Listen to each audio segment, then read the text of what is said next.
na Bruxelles. PPRD, ils ont un bureau à Bruxelles. Je vois un jeune homme très éloquent, très posé. Un bureau, il fait des émissions. Pendant que vous, ici, vous avez bêta battu, la réunion va taper PPRD. Voilà, ici, quand on a M. Mboye, quand on a Zobaki, na mo lokola mo nous nous mais yebi ça no bateau na tunyo ba kombo bazawa pi abon tozoma na likambia o beta ki bateau na. Bon, d'abord, nous compétons que vient boire lobby concernant l'objectif Congo na ba combattant. Na rasina objectif Congo tozana organisation ezali na objectif Congo na kanisi ko benga ba combattant ezo je ne bisote. Et je n'ai pas sur combattant mais na kanisi tozana vision ezali un peu plus loin que il y a limité toujours na combat. Na kanisi tous on a un projet, tous on a une proposition à ça là, la Micoloya, tu organiser conférence en France pour l'accès à tout ce qui est, tous on a combattre, rater pendant que bête, pendant que bête à PPD, tu vas pendant que proposer, pendant que discuter, pendant réflexion. Quand ici na katoshiti Congo, tu as une branche morizali, ozali, babing en politique, c'est-à-dire que ils ont pensé ba projet à l'autre ndengeni. Parce que biso na katoshiti Congo, tu dois aller faciliter, tu dois travailler pendant lobby, tu s'occuper Mamboza passer dans le biso. Tous allons combattre tout bondi les lots et puis tant qu'on si les sites va non. Tu as un projet qui est tout en cœur, il y a décision, ils arrêtent en boka na biso. Alors pendant que on a quatre masula décision aller en boka na biso, tu ne peux pas les lots. Si en 2011, ils ont dit très tôt pour na biso, mais na année roya, ça dit que tout membre du Congo a un projet ali moko, il faut parce que tout le monde maman Congo.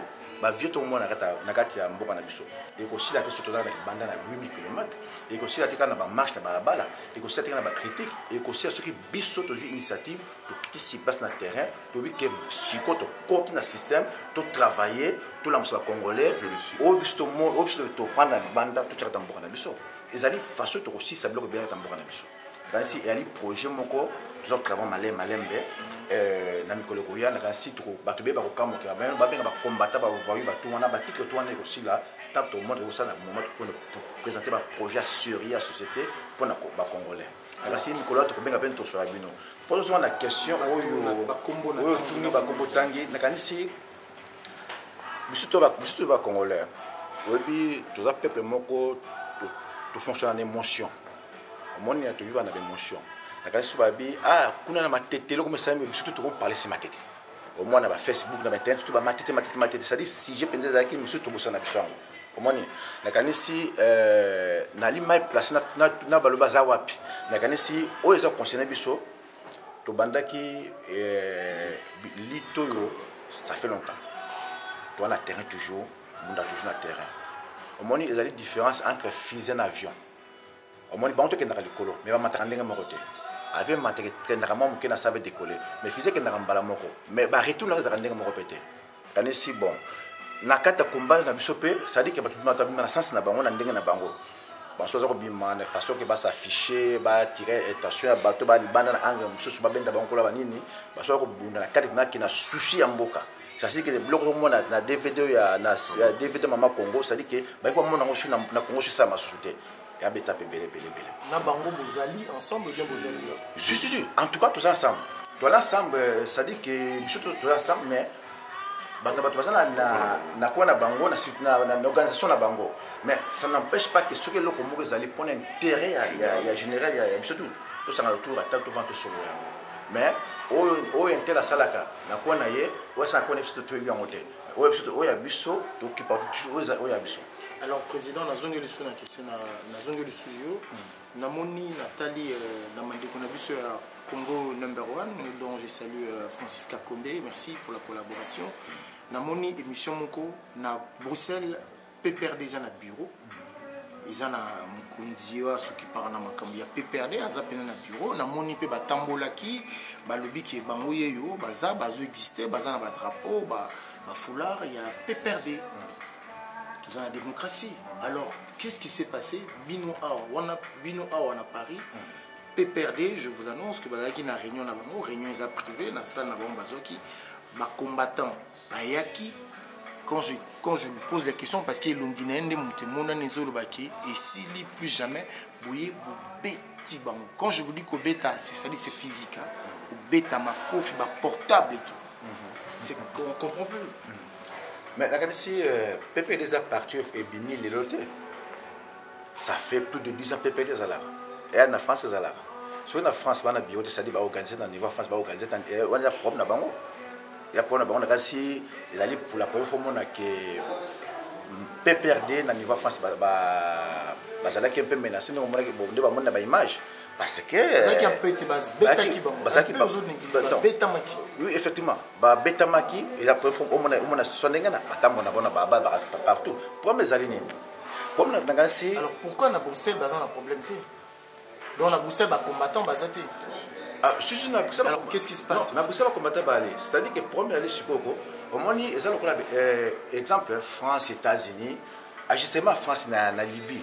Nandenge ba italien bazo attaquer na Libye apparaît ça dit objectif à moko bazo bombarder selon ba possibilité baza yango so na Belgique bana na difficulté ya ko empêcher PPRD ba fonctionner comme na to éviter que là sur go changer mais pour tous on a niveau à France parce que c'est événement ça na France mais papa oui pour mes alliés parfois to comme violent ba comme ça violent est-ce on dit malelo que Congo ça mboka na ngana yo. Et le Sami à Maman Congo, tout le monde a dit que chasse tout cette promotion d'ango, c'est-à-dire le message est passé sans finga gouvernement, finga donc ça t'interpelle de mon côté, ça t'interpelle tous les Congolais que situation est passée dans le processus de Yango. Pour moi, ceux qui le long ngana qui Kinshasa, bako peksa ngai na salba mouvement na ngai étant que citoyen congolais za libre, soit disant on a démocratie, on a démocratie c'est quoi? C'est-à-dire que on a Kinshasa, tous on a droite, ya koloba et le aller au contraire par rapport au pouvoir en place. Là, c'est ce qui bango, on a besoin de la démocratie. Il fallait partir à Kinshasa. Qu'est-ce qui s'est passé là comme ça, Hervé, à toi aussi, tu peux répondre. Qu'est-ce qui s'est passé dans mon comme ça, d'emblée, aussi, ça la PPRD et Zalaka à PPRD, président Kabila, à Sakara, le pouvoir, et là, on est le cas on a on veut comprendre qu'est-ce qui s'est réellement passé et pour ça qu'il nous a niveau. Mais regardez si on est moto aller violent, ne serait pas peine la violence. Est-ce qu'on comprend dans ça? Oui, mais est-ce qu'il s'est passé quelque chose? Mais quelque chose, oui. Effectivement, c'est quelque chose. Et là, on met pas ça qui, ça dit que arrête. Tant que quelqu'un frère Nabiso na niveau Kinshasa, ou les collègues Nabino. Babi, tu vas quand tout le monde que non, quand même, il commet trop. Il commet trop. Ça dit que ben va verrouiller presse déjà. Déjà peut comment le barater, presse est le battre, ça dit que quand le contrat là-bas, moi tout le monde dirait que donc ça dit que va se rappeler que et ce pendant qui m'a cassé. Il fallait opposer acte moko pour la savoir que non, violence égale violence. Et autre chose, hein. Parce que plus exemple du fait que PPRD bazan a foulard, bazan plus ou moins dans ma bureau. Pour l'Afrique, hein. Déjà d'une manière, la France a PPRD et en a autorisation légalité au niveau du ministère de l'Intérieur pour un siège politique. Réunion des réunions clandestines. Demande moraux associative, en fait, ils traitent le problème politique. Et même, ils sont conscients, les autorités françaises, qui n'étaient pas informés du fait que les partis politiques, et en plus criminels, aux hommes, mais Makomo, vous étiez dans le... Mais, vous savez, ce qui m'interpelle, c'est que les gens sont interpellés du fait que certaines personnes minoritaires, d'une manière abusive, menacées, alors que nos mamans, là, ça va plus de je ne sais combien de milliers de viols par année ou par jour. Ça n'interpelle personne. Et du fait qu'un monsieur qui dévalise les trésors publics congolais et débarque ici en France et puis on l'interpelle d'une manière ou d'une autre. Et ça intrigue les gens. Moi j'aimerais que les gens qui s'intriguent du fait que les combattants violentés, les membres du PPRD s'interrogent pourquoi est-ce que le pouvoir reste silencieux. Il faut un organisme intérieur et extérieur. ONG extérieur, ça là-bas rapport. Mais il y a des rapports qui sortent du jour au jour. ONU, Human Rights, ainsi de suite, mais le gouvernement est passif. Pourquoi ce silence? Est-ce qu'il faut mener les non, les viols sont commis au Congo, mais après les rapports. Mais qu'est-ce qu'il fait le gouvernement? Je continue. Mais il ne fait rien. Mais autre chose. Il y a un problème. Il y a des journalistes, il y a des écrits qui sont sortis comme quoi le Rwanda est un pays qui exporte le coltan. Le Congo ne fait pas partie justement des pays exportateurs du coltan. Mais que dit le gouvernement congolais? On se pose des questions. Il n'y a pas si longtemps que ça, pour rappeler le Kivu, on faisait le préfixe du Rwanda. Le gouvernement congolais n'a jamais informé, ni porté plainte, ni cherché à comprendre pourquoi est-ce que le pays fonctionne ainsi. Et nous, on veut les interpeller. Et violenter une personne lambda qui contribue à ce système devrait plus, en tout cas, vous passer autre que ce qui se passe au Congo réellement. Hein, parce que ces gens-là qui se disent être victimes de violences. On va encore remarquer une chose. Vous êtes encore parti, évidemment. On a l'église, il y a là où devait prêcher le pasteur Mokuna, je crois. C'était encore un peu musclé. Je ne vais pas rentrer. Après, ça sera quoi en fait? Je ne vais pas rentrer dans les détails parce que, vous savez, on n'est pas là pour la violence. On a des idées, on a des propositions. C'est l'impression que vous commencez à donner. Vous savez, on a des idées, on a des propositions. Ce qui est anormal, que le Congo, même autour d'un attracteur pour développer l'agriculture, bon, au foot, c'est au talon. À moins cause de la masse français Kalombo. C'est un problème. Ce sont des choses qu'on dénonce. On n'est pas là pour bagarrer, pour poser des actes violents. Non, il y a des idées, des projets. Où je sais que non, ce qui est anormal. Comment le gouvernement, où ils ont permettre l'intégration des filles mineures dans l'orchestre. On devrait interdire ça. L'école devrait être obligatoire et gratuite jusqu'à un certain niveau. Ce sont des choses, c'est ça qu'on veut revendiquer en fait. C'est pas des. Oui, mais c'est vrai. Mais aujourd'hui, l'image que le gens, par comme on apprend à Bino, M. Mboyo, par comme on voit combattant, c'est la violence. Non, les combattants, c'est des bagarres. On parle du principe. Le musicien, on a vu c'est que vous savez qu'on a un concert. Tout le monde Makamboleki n'a parti à PPRD. Tout le monde Makamboleki n'a l'église. Alors, vous n'avez pas l'impression que comment vous imaginez en tant que vous vous habillez en militaire, en tenue militaire. Vous êtes tous des généraux. Vous ne pensez pas que les gens, peut-être, penser ça, mais on n'arrive pas à entendre vous penser parce que vous avez une agressivité. Pardon, frère. Mais papa Londolé.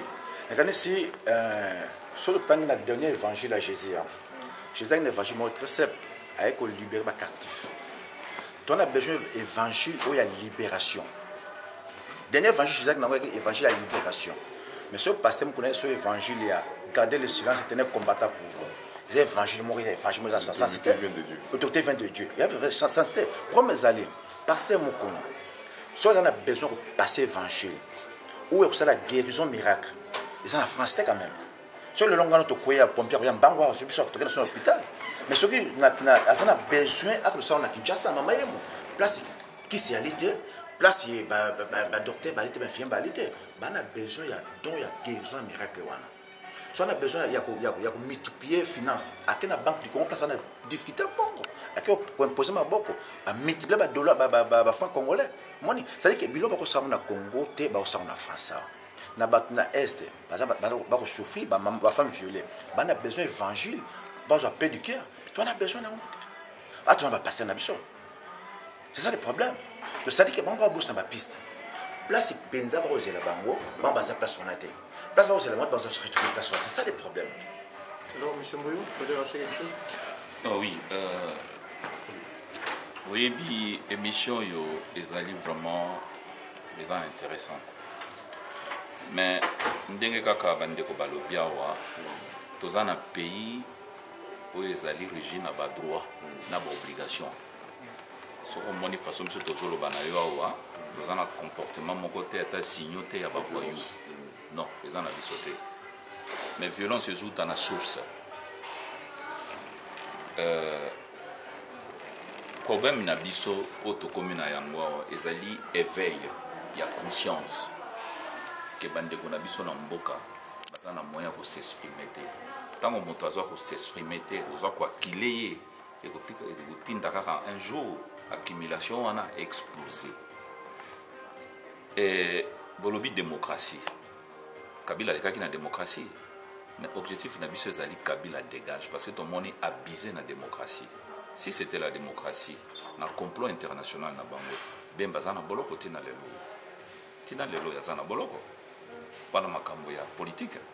Est-ce que la démocratie est wapi? Autour une question ya bande ko mususu ba yete. Bande ko mususu ya ba combattant ba yete peut-être un problème d'information. Mais na ebike ndeko atindelaki bango banini.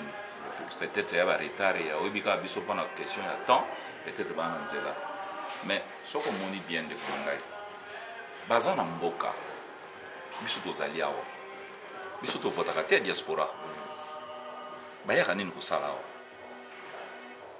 ngai na bandeko mosusu tokotia so makolo na biso na Kisasa te mais pourquoi bango bayaka awa biso tovotaka te. Donc, un état dans un état. Un état dans un état, ils ont droit à biso ya ba Congolais, tout revendiquer yango. Sur base de quoi pour interdire bango? C'est ça un état dans un état. Mais tout interdire bango te, ba tu ba ko interdire bango ya douane française, or ko pesa bango visa te. Non. Biso toza ko interpeller bango na makambo eza ko leka na mboka soki ba ye awa. Seul moyen na biso. Bandeko na biso tout bazo kende armement matungulu. Ba bomiye. Oyo collègue na bino. Bon, donc tu comprendre que le régime wana et ça pour comprendre le langage mosusu yango biso peut instaurer le langage wana na mboka ya démocratie soki biso toza ba voyou ndeko na ngai na bandi police ya ba okanga biso OK hein ba ko poursuivre biso mais na Congo bazo ko boma bato kaya moto ya droit de l'homme chez Beya bazo nana ba poursuivre. Quand il y a vice-président, il y a conseil, il y a, si je me trompe pas, il y a parlement provincial, Boteti. Tina Lele le Kawapi. André Kimbuta Yakawa, il était cité dans cette histoire-là.